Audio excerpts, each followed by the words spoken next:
akwa we bi me de ba bi dwom so maka kire odada ma me nkoso ame kai o ana kwaku wache konto na wahye matare na no pe ma me ho afesa no ahonfe no ho dada ni mu atare nsa be kan na ya ahonfe mo slit no de o mo ho dada mo amunim kabanie na no pe mpanifo atena se ye de nkomodie ne de bro text messages 1760 Facebook wall multitvworld.com/facebook more live streaming multitvworld.com/streams you report me go so America baby bia wo na asomasi opese TV no multitvworld.com/you report and na pay benefo atena se na omo matena se e wo bedwam ene mame otiko office jaba national women's organizer edema a new patriotic party mame e mo ache mo akwa yo chia with telephones yo I have also ejo so papa so na NDC communication team member yo Fred Agbanyo enso so atena se Hohoi North NDC parliamentary aspirant say obese udina na yeto ne so aba ejo NDC dim obeni akwaba enua bia boko de yes Adom and I no pay komo ben ene yedie N1 highway ni di ankasa di George Walker Bush highway if it tete kwashi ikosi malam na nsen ya mampani kopa hontuma na ekwan a ye pa hontuma na he bie no nipa be se du na ahwero mo nkwan sa kwan ne so na ayade a enwanwa ekwan ye a na ye ana se ye a na enye menam so menra na dwekra nkwanhia esensi ye ema nipa bi nso asan hwero mo nkwan e dey important ena se ye wa hweye so na meni mpanifo bi di nkomo no mabisa se kwan ye esan se kwan bu o ye nye ya won tate se nkwanhia si wo so inya ye wie pe na ne nkwanhia da bia na nda so wo so dey important yesuban ana architectural designs no ana say structural defects ana say ye den ena ma sa kwan ye no fofra na amanfo ewu wo so sa e bebisa ne apani ehunu afi so no President Mills enra akopie mu ewo dwemu ahodo pi ewo nkran ordinary kohwe se ne niam ekoso ho na amanfo asetena mu o se wo ho aye no ti report bebre ne mo no ampesa ordinary kono kohwe ne mo kohwe no woton nkran doko no 50 pesos na sambeka na komia de abetudwa se abrabo ayeden better Ghana agenda na nkoye ema doko no se 1 cedi ene eton no na entina na komia entro na otwa kire Ghana fo ana yebebisa na yape ne yehunu afensu so no Media Foundation for West Africa for nyumedi edi hu komo sisia no na femini amanyofo no bekasa ne mabisom say politics at least I know say omie no omte en de menti so omudi atem wo ba bia da eno de betimi aka Fred Agbonyo onidi atem maami otiko onidi atem ne momu nua no maka no ya wo ba no masebre o manu di nkofo atem ye be ne den na issues no e fa manfo hu say roads, hospitals, schools, education in home crown ba no amanfo be kan asem ye ba ase nye be no aban dia o ye ne yehum se nkoye ni si anka beboa eno ne ye ma amanfo hwehwe enti nkomo aye die na no pain no o text message yen kan na mom ye di kan ba ma men kan sha ase ansa na men mpanifo ato aso o se ka ba me pa cho ato course na ase kire sen o twi kasam o se abribia ye ka enkankan ni akansie mu okay I say kasaboni ana side trophy burger me say me kasa watro no twi kasam at all cost ne minim ni say ekwan bia so no za na ntwi mu ne kirase na tie ekwan bia so no ene ni din ene at all cost brofu kasam nti mbacho eno an nsi wara also please when would you invite the Sehwem piece on your show Sehwem piece ne bia bada na omo amaka na ombeba kaba ask President Mills if the kenke he bought was for a child or an adult, and how much is the price of fish too? Eben in Obuasi de Dubai. 2 p.m. Blessed son of Atamils Ashanti Mapo. All Ghanaians should be very wise enough to ignore the shameless party MPP and vote for the great party NDC. Kaba, I'm a regular viewer and listener of your programs. Please try and let Obi Ansa talk live on air to clear the minds of many of your fans. Hajj Elas Nedibai. Nana, in fact, you are really beautiful. Okay, Kissinger from Pristia. Kaba, how come they were able to make payment to akwasi wayo with our details and missing documents and now no so there but say I need the news headlines badly for it's hot and lovely you mate and also Kaba Kenke was one Ghana city since 2000 attack right there and Accra MPP she give us a break Nana from Tadi and also Mamia constructor Dunko Ashanti Man say Mills leave for Nana and I will also leave for lawyer Dakon Nana all the way lawyer all the way and I feel so I say Kaba I see you did Latobi Okoshi 5 ball we enter that small polythene bag assemble by Debbie President Kenke num no to and I'm one so 50 pesos is and no sizable very sizable come on oh there be me for na I need for me need for Kaba Kenke is sold at 30% and 50% at Nzima and Yinase and 50% and 1 CD attack rade and TM say depending on baby our titles menzos on the but I say Kaba may the blessings of the MPP be like Guyome's cash all the devil's planned by the NDC to then be like STS housing project and all allegations be removed like schools under trees. MPP the best nana edifin so atred by into mo text messages amudi kan by no yeda mu nyina ase afi enkomodie no yemfa mpempem so na yenkro ne mo meka say so afa herbal clinic herbal tea for no wo unumbi anopay metwa bia me amaye fine no nti hu se mani atisi why herbal tea no kama papa na mo chronic diseases oh yade krankro na obroni tea no say I can cast some friends saying crankro and your friend chronic. So anko na nane chronic. Inti ade chronic can be also. Na wo to assess na enko me patcho so afa hebati betimi adu akagina mu ye papa. Utimi e de ti se ti so na wo dia friends wo hie na gba eduma ahon asisi wo so ete mojemu e na afese so no metabolic waste and toxic substances e wo mojemi na no e be ye free ho na boost immune system ekra ko be the enterprise so kwa so we can be okanchi drug lane na kofodua so gapsin pharmacy so kwa so we can be fre ura kwame kwabena chies bonten Dr. Penyo no na da so afa herbal clinic no 0244572739 0244572739 na oni no ntimi ini nkomo Fred ma mention say na yemra so yemfa ni nkomo say ye akwan fofora because ye nyina ye o manga ne ma yehu ni aye koso etete kwashi highway first na 2 lane one bako ha bako ye nyina on ebonsa ho na won ti se nkwanhia ta esi ho just about 2 weeks ago na president eko kate kate tip ma ye bie kwan in a matter of 2 weeks at least enra de be kan about 13 people in 2 weeks or kwan bako peso enti kwan no ye ya na ye anase ye nya ma poto su ne kwan ne says had intra but meka say near course so accident is here no pictures are very disturbing but ye be ya kire they nyina yesua bibia film ebrepam Fred bacho yentio hio kaba medase anope ma menchia nkrofo mo hwe nyina e kan me nkrofo ho of constituency me comes executives me delegates nyina ye chacha mo nyina na adwuma pa amoguso amoye me cha president Merson so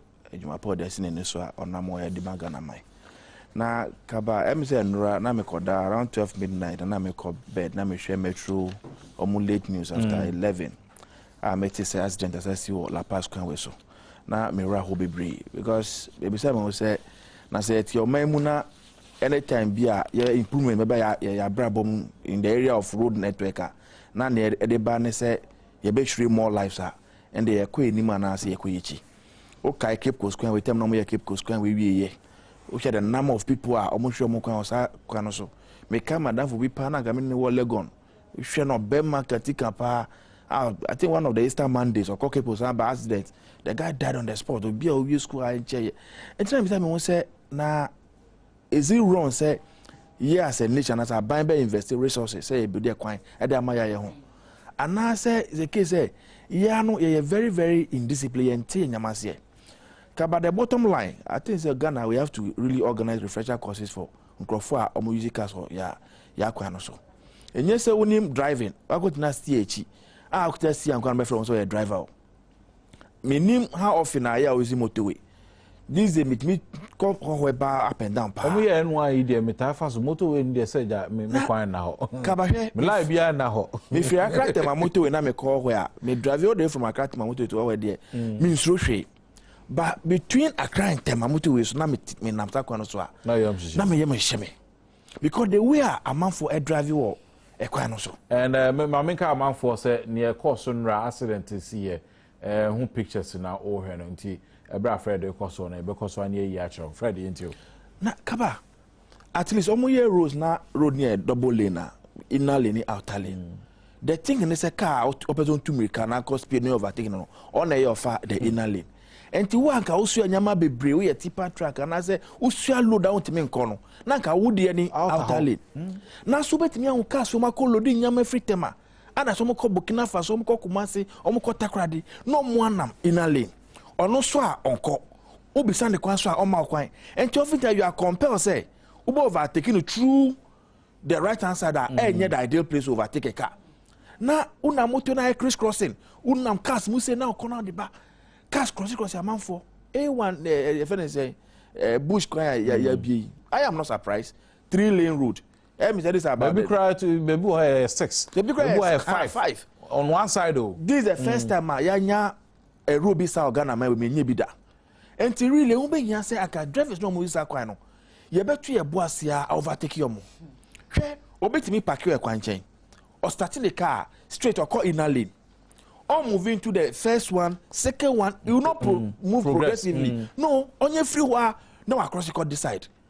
Only pound himself drive your car. Now move from my main country, man for say pictures I can say very disturbing to me. Pamacho, I no pay a Pamacho see some for you say actually no moment. And near ma a course so a war a NY highway, Branco Genesis, towing car crab baby to cry and no say as a fro. Ye and a cost to be. Now, Fred and Tom common so.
Well, it's Yamabusian for my hero, my share.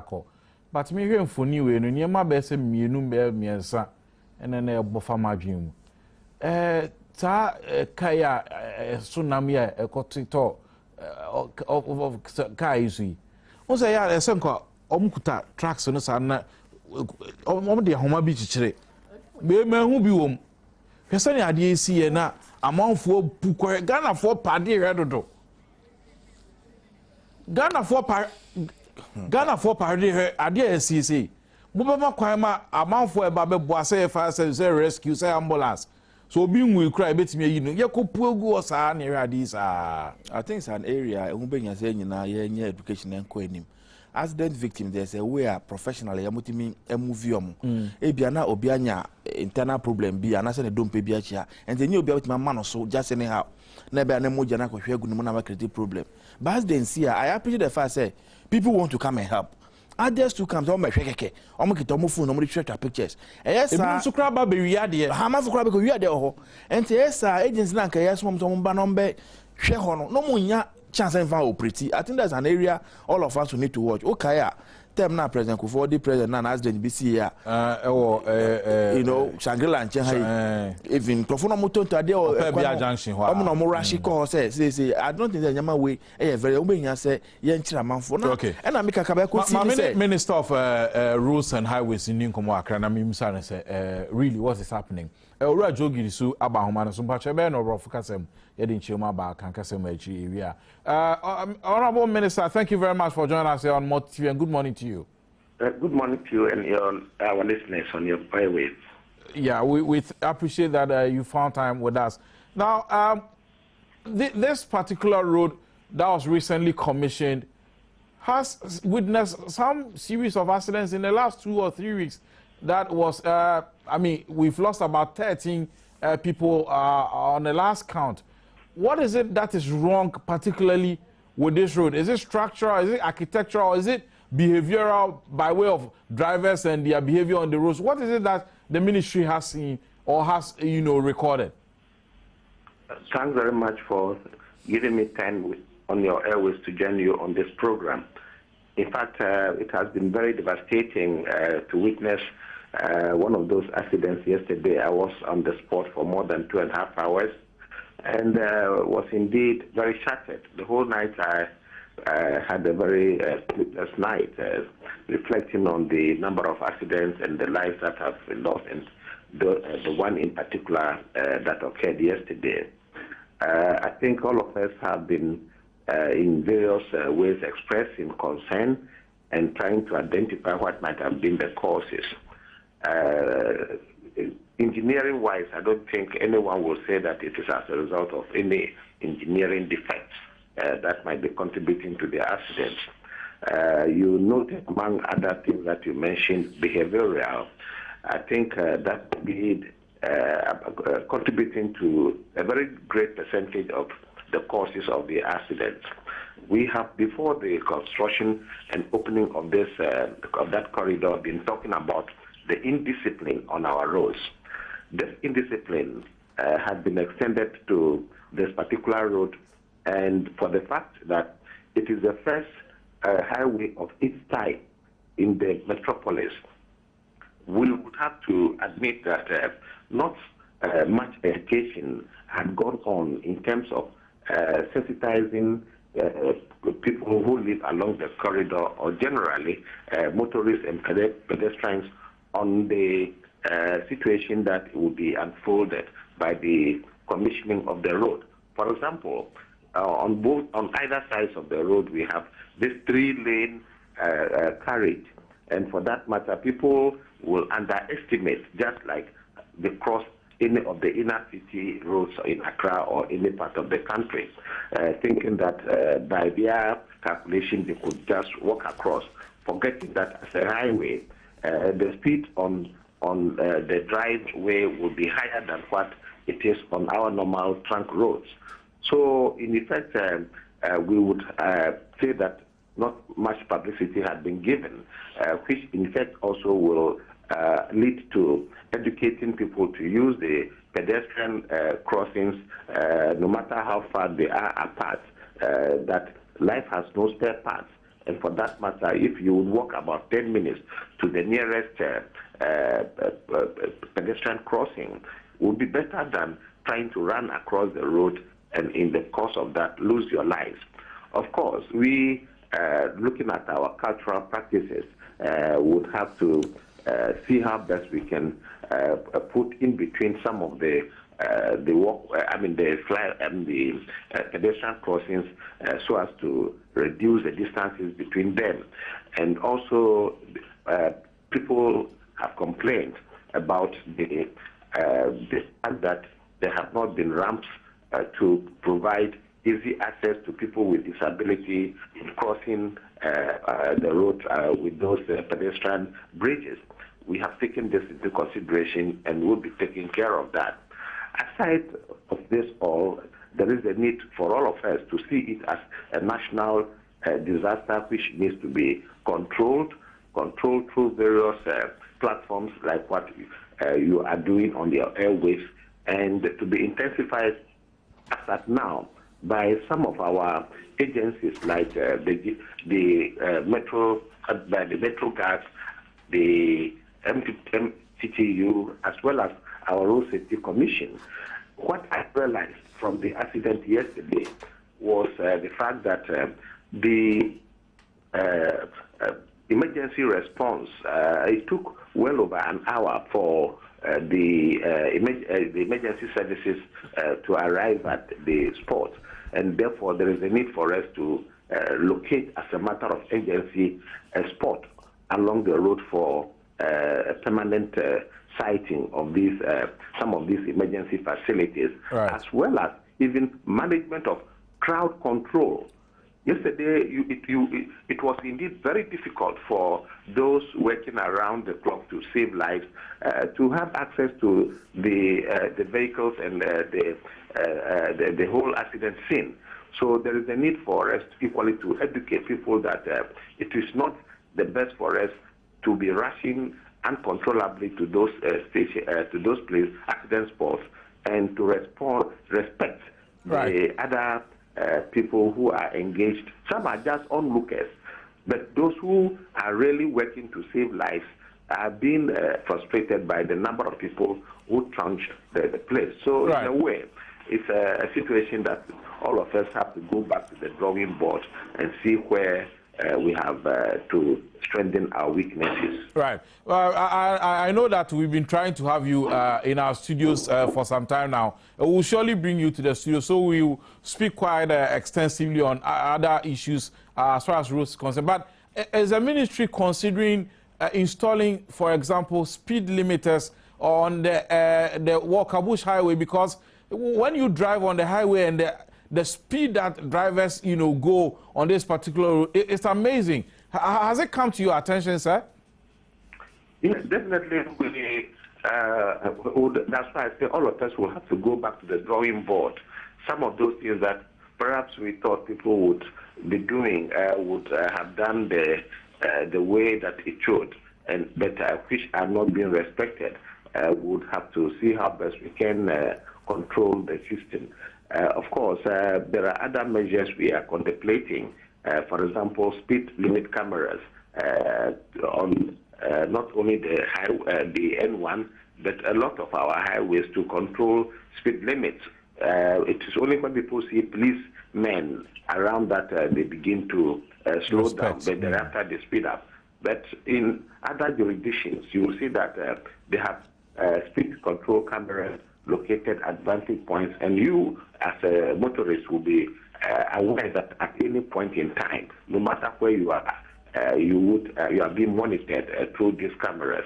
So these are some of the innovations that are coming to the fore as a result of our emerging into this era of improvement on our highways, not only to promote their comfort by way of the surfaces, but equally to protect lives as well.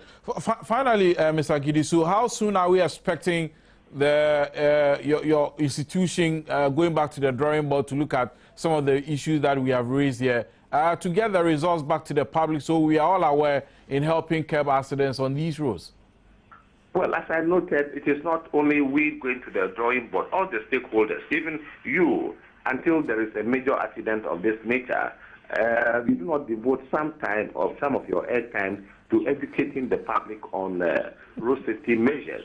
So I would want to appeal to all of us when I say going back to the drawing board, not only the ministry, but the ministry, those are some of the things, for example, I mentioned the construction of additional footbridges with ramps for the disabled, and equally perhaps as one of the medium and long-term measures using speed cameras at a vantage point. Hello, Mr. Gidisu. Hello. Okay, I think we've lost him. Monfanche. I'm saying 17 no can. But Mr. Gidisu the onim say menena kasa over 3 times. Person didn't bus studio ha. They be na also yasuma no onko ese. Na menim say enya dia didn't be ba na ye dey nkomo. Fred, but you na call mama otiko. Kabana me kan say we mu nyina no. Ansa na ebetimi anya rose nyina betimi akoso. Me kwadwuma ba no asa ko du fie me to kwan ko aba no asa ko aba no. Ebe nya say be intensify education no. Say ebe chire amanfo me did fa o say kwan we wie no education an ko papa o. Me ka say tama omu wie Sankara interchange. TV so na omu animated ansa na amanfo yira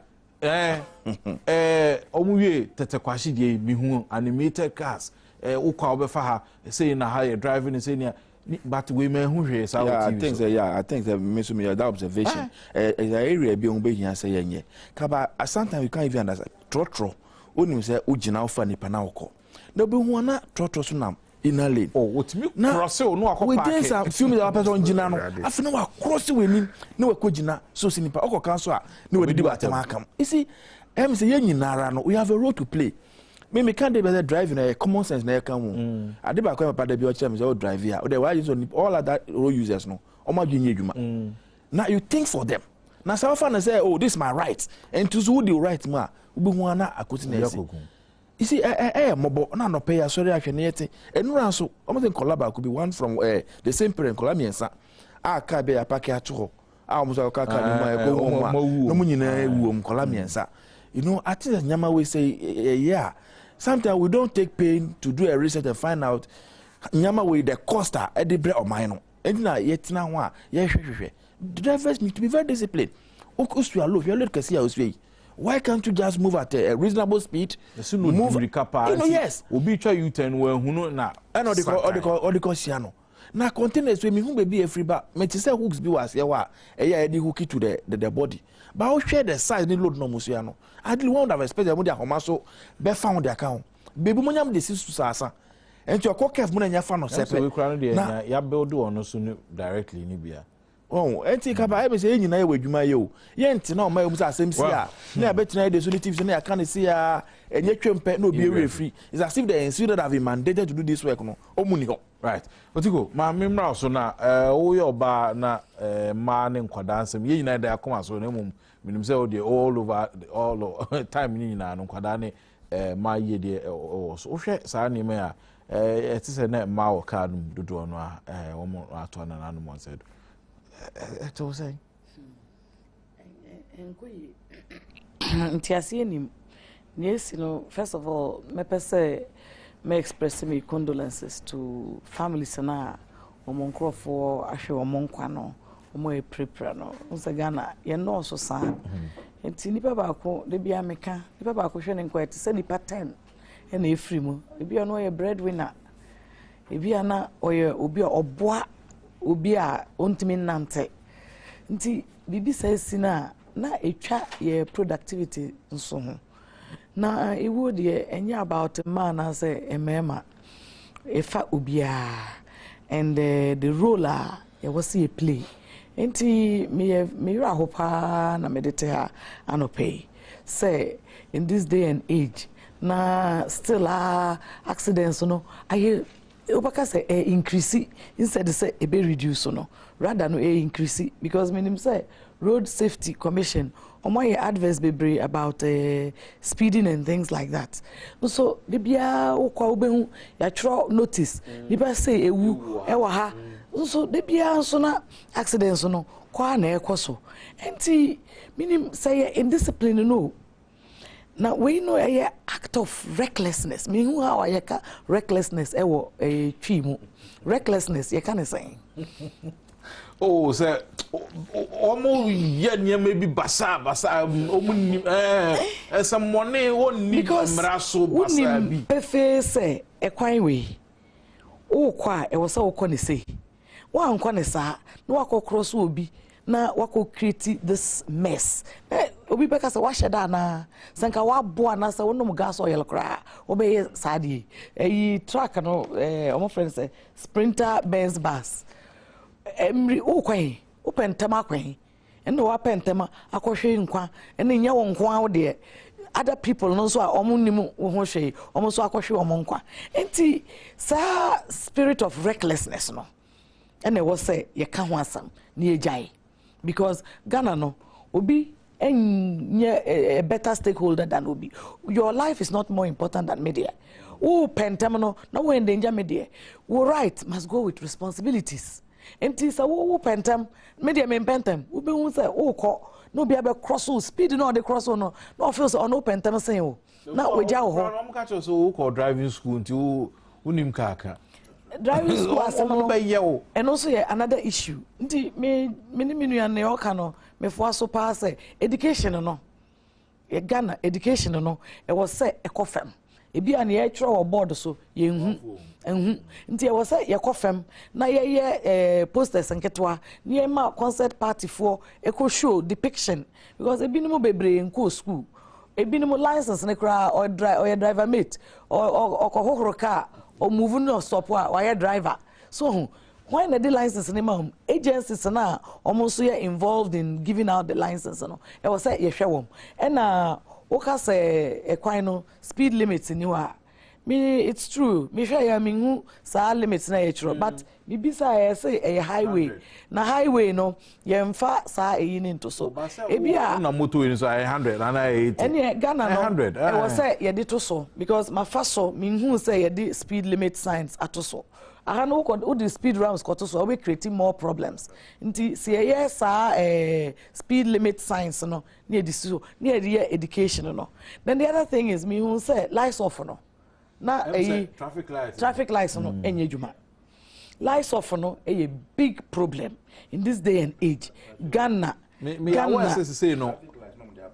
Light me call fra but we have pictures na traffic lights no enye juma lights off no ka ho bi e wo yi capital of Ghana Accra na lights e ko off sa no emwa e bi kra hospital machine bi ehia light to be able to keep somebody alive and also enkoyi enti it's a question of omo in charge of these things institutions no we are in charge of handling all these things. The VRA for us, omo share light wansem, omo share MTTU for, omo share license asem.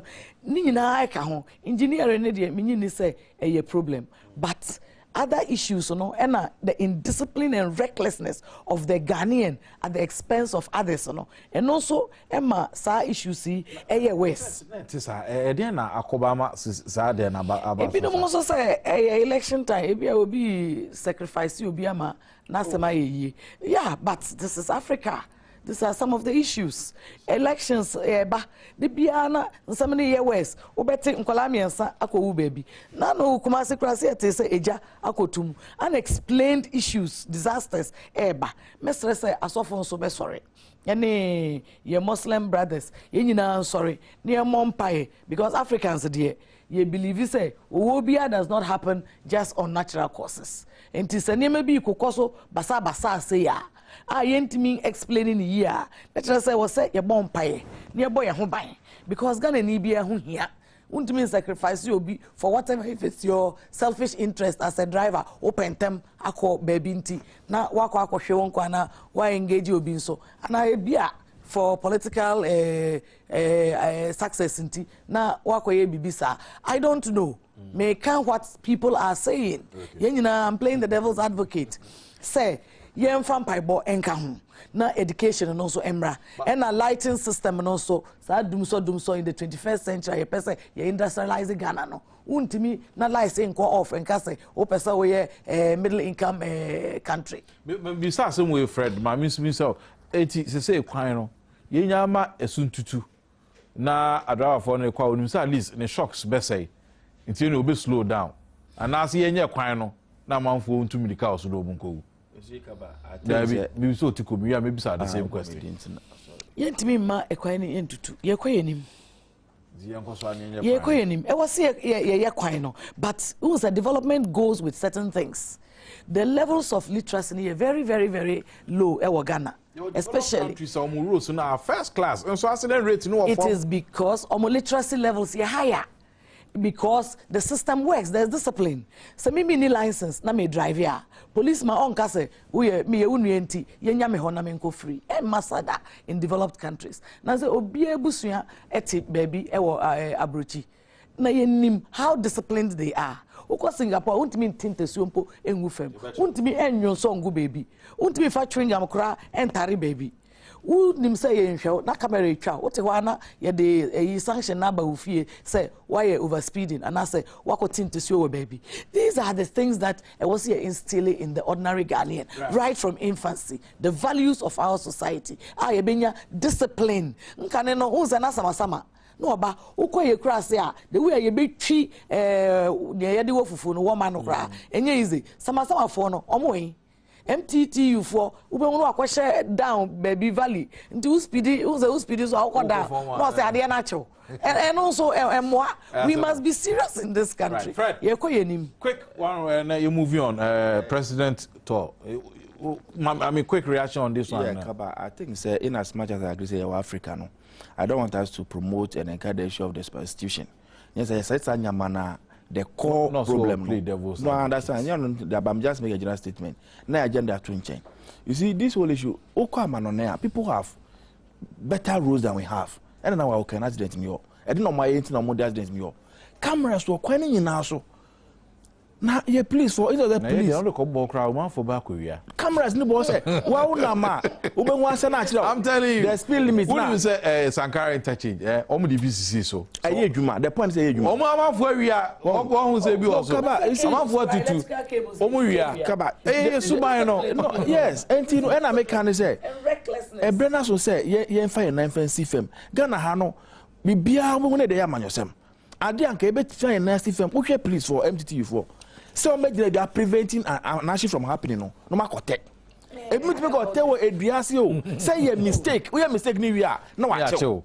Instead of so make sure say, oh, yeah, mistake in the first woman. We call them no corner, unya pure canampe. Now, I think that we really need to overhaul the whole system because we hear your problem. Your problem. Your problem. I mean, my problem is a text message about mommy can be. Now, man for me, brome. Or text message 1760 multitvworld.com/Facebook. And name me problem. I mean, I'll say happy birthday. Good morning. Birthday wishes to Honorable Ama Benyuado, Central Regional Minister. Mr. Kofiase, no, the buy. Mama, and also my happy birthday, Yankupon Shao.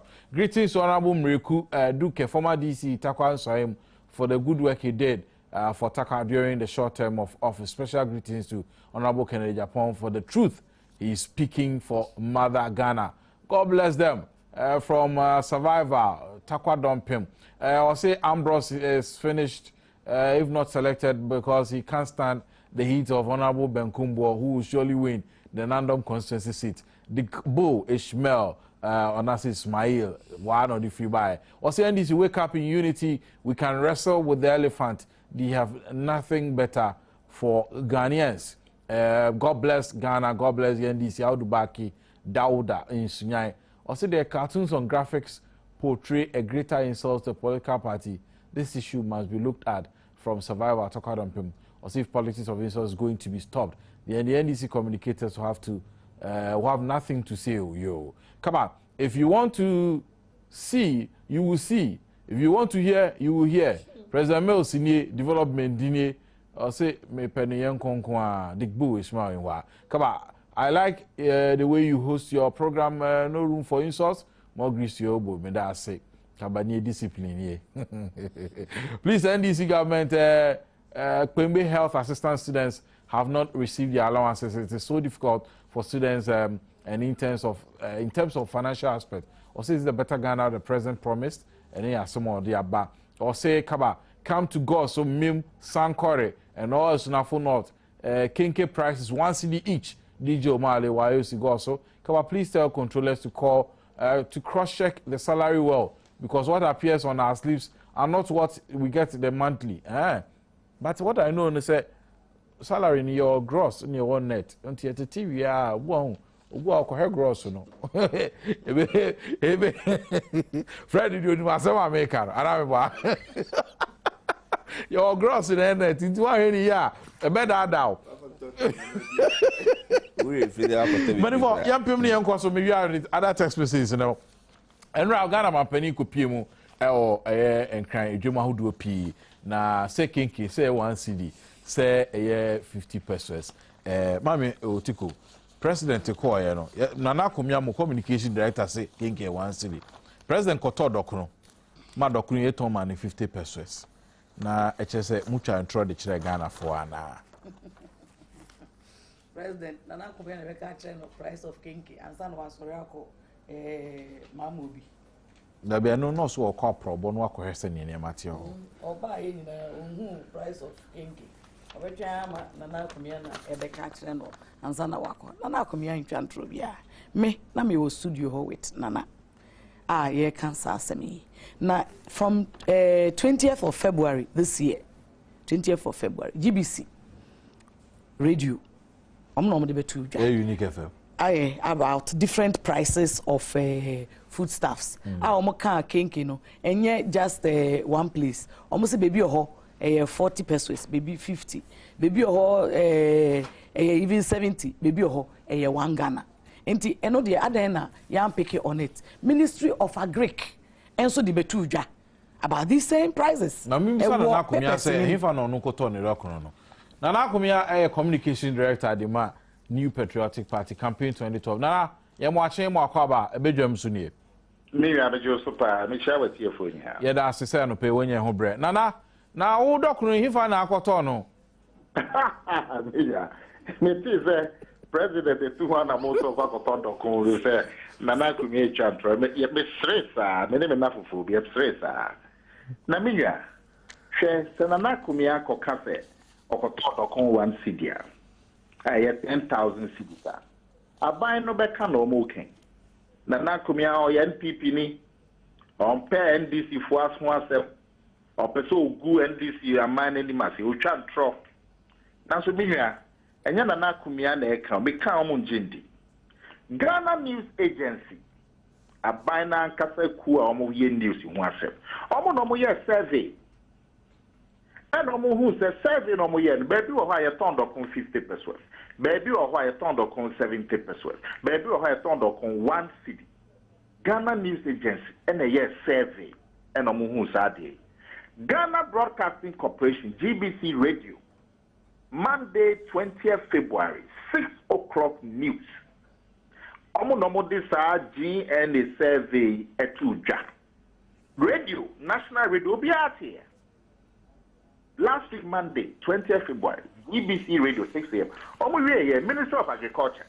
I said, I'm going to buy Kuamu. I'm some coffee ship. Sampa, said GN for some of that to Jayampa. Minister of Agriculture, coffee ship. Oman Casa Adiatum, a warm website. Sampa, baby P, you're only 50. But baby Swahwa, you're ton 70. Baby Swahwa, you're ton 1 cedi. Ministry of Agric.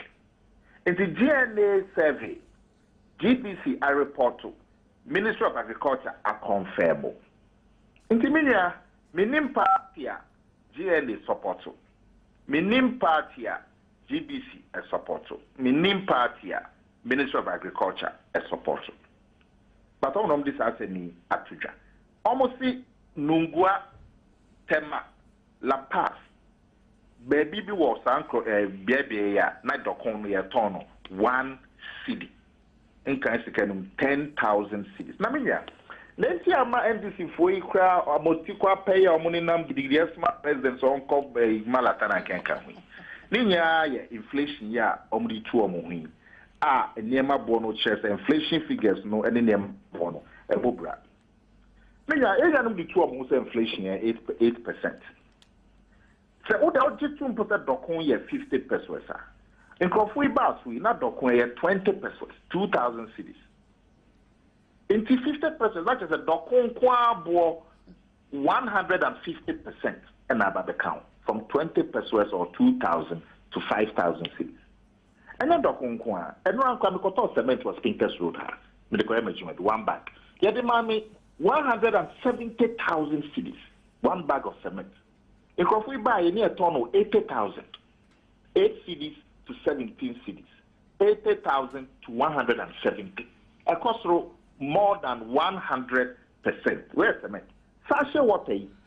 No mean sachet water. And no crafting because of Galam say na benti. In so many in crafting for sachet water will be automatic in the school. No, sachet water, now 3 pesos. And the sachet water, 10 pesos. Now, 300 cedis to 1,000 cedis. 300% sachet water. Now, you can be too most inflation, 8%. Now, I mean, what you have to mind for we chat for. President knows just no back on 4. Meaning say they are not the big come out kuku aido ho. Na mum say nipa back na say dokon 4 na be mewa. Na dokon no size no na ekisen. Menwa. Eti ora kokko anyi do say dokon na president toy na 50 pesos no. Wonim na egu ase. Na macho me bo ase wase say GNA, Ghana News Agency, any Ministry of Agric, I'm there to just if you more year no chese, baby wa dokun yetono 1 cedi. Nungua wonkraha, Tema, wonkraha, La Paz, wonkraha, there to just. And then na kumya na eka but then eka because me chat from. Yo, nana. We say be sound and say. The president no nipa back on dokon back on 4. Na dokon no the size no na etisen. The dokon 4 na be mean nipa back one. Because I was na dokon no size no na etisen. Nana no dokon do say na betimi adi. Minya dokon no the way is starting to me to dokon na me to me. Ah sir. Asa na so me. Okay. Yo mate. Now, my friend chat one and he said, almost see President Mills just a crowd, gargantuan crowd, and not just what Tima, Minya, and then who the opera, Minya by not two studio Tico, who the man called market. National Doma the Bojinichi. Who the Uyo Tico. Quesin Doom Park within the man now called Jaswa, Jadoma Bidinichi. Say, then another Dankwa Kufado, Eco Malaka Marketa. Ubenya baby echina. Ka benya baby afa.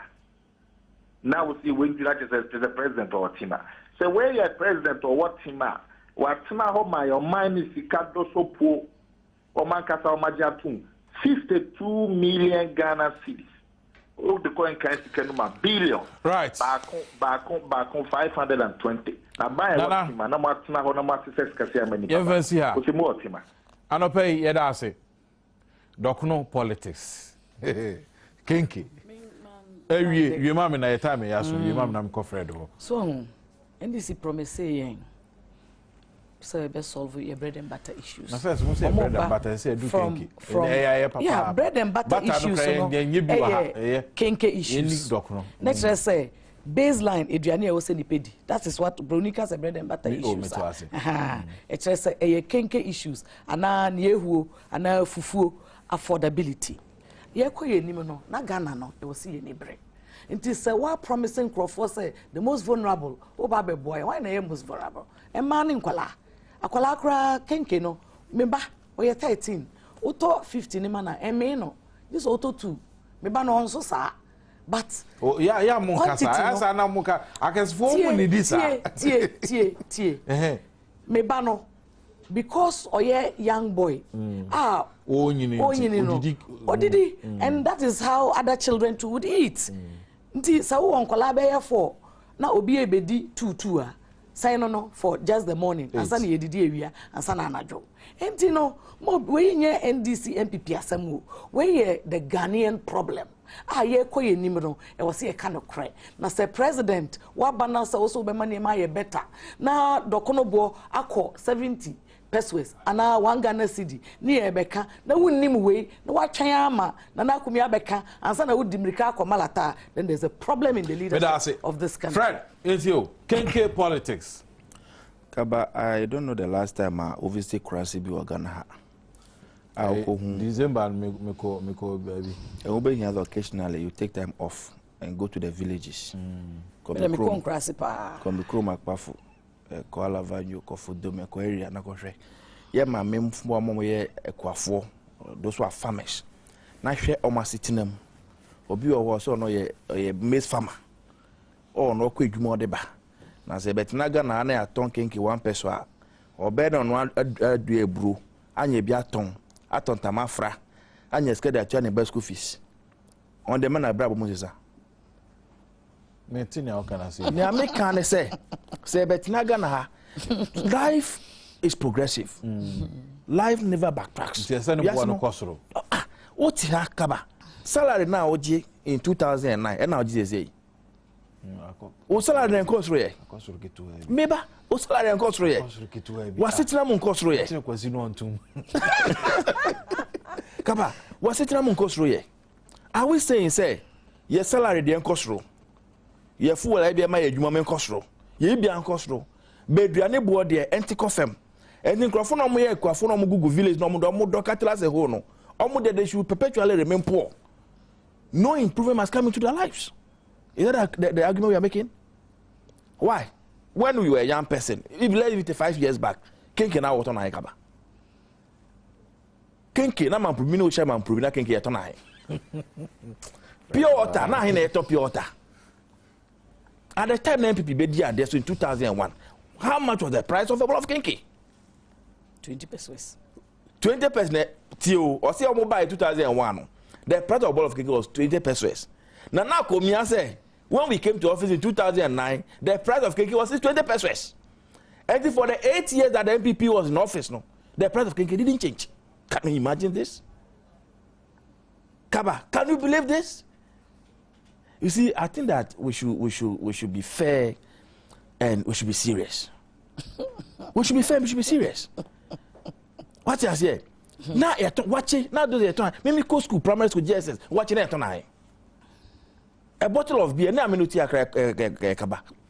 There are sports outside here, make me call here. Say me talk Guinness. E be better mama 2 series 50 pesos. Say me person me nyaka say so I make a hotel beer. The same bottle of Guinness better me 5 series. Me boa. Say me ti akra ha na me ti new town area hi. Me say me talk here. Me nya kenke 30 pesos, 40 pesos. E bia me ti is le go me ti the community na otimu. Sa na nyama no bo so ko. What I say? Enti sanyama we mpacho adabraka tema eni is legon asap mpacho hwe se Ghana for ebest na be bi na se kenke ntimi ntobiom omomunim me pacho it must not take the NDC or the NDP to tell the people of this country say kenke omutimi nto. Okay, let the people of this country tell me how much a ball of kenke costs. Yeah, kasa in relation to what? The rate of inflation. Wow, some countries inflation back down to 8 point something percent. What is inflation? The rate at which prices are going. That's right. It doesn't mean that price will not go up at all. If the rate of inflation is coming down, then it means the rate at which prices are increasing should not be so gargantuous. There are several factors. There are several factors that contribute to the cost of the product. Oh no, Kasa because of the vote. This is not about vote. This is about the ordinary Ghanaian. And in other countries, you're subsidizing agric. You're subsidizing agric. What your mind with I'm for still a class and we are as the leaders of the country, providing a better Ghana agenda. Right. It was to be subsidizing agric so that kenke issues, every ordinary Ghanaian can afford it. Ordinary Ghanaian tell us how much. Say nemi so benya se mesora ko bi mi ko to kenke. Na ye 1 peso a aka me beji pa. You can't be using cattle and whole and talk about subsidizing agric. So it's a process. Me kona me ba me ni cocoa board for company for eba be din komo. Apart from kenke issues, your cocoa issues and matters arising. Nti be dis asem komo na pay company for ebeka ensa mami otiko jaba national women's organizer edema NPP and a friend agbanyo communication team member NDC and parliamentary aspirants at the Mahoy North. But if you're calling about the cocoa issues, Bebrel, now you cocoa issues now, or text messages I buy, making kind of media amount. What's what I catch them is a kink, baby out on no, saying, maybe